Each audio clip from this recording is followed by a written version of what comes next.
نبی کریم علیہ السلام نے فرمایا، بخاری مسلم ہے، فرمایا 7 ہلاک کرنے والی چیزوں سے بچنا، اگر ان میں تم چلے گئے تو ہلاک ہو جاؤ گے۔ 7 چیزیں ہیں جو تمہیں ہلاک کر دیں گی۔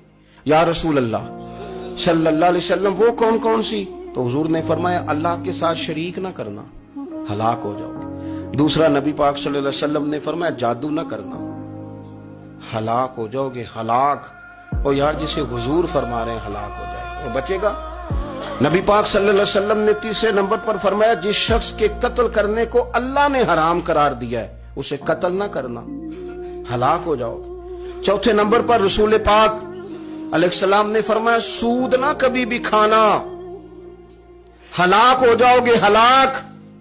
بڑی بڑی دلیلیں دی بینک والوں نے، بڑا سمجھایا تو حاجی صاحب مان گئے، محترم مان گئے، کہنے لگے نہیں جی نہیں، وہ کاروبار میں لگاتے ہیں۔ بڑے بھولے والے ہیں، پتہ سارا ہے۔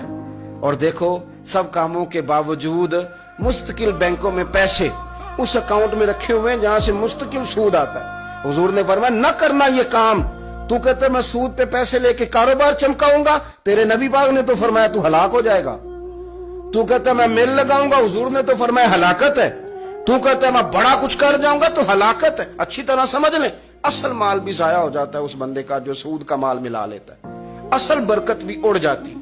اور میرے نبی پاک صلی اللہ علیہ وسلم نے 5ویں نمبر پہ فرمایا یتیم کا مال نہ کھانا، ہلاک ہو جاؤ گے۔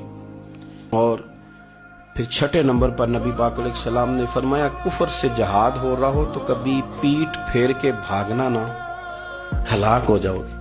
اور 7ویں نمبر پر اللہ کے رسول نے فرمایا بے قصور اور بے گناہ عورت پر تہمت نہ لگانا، بلا وجہ بہو کے کھاتے نہ کچھ ڈال دینا۔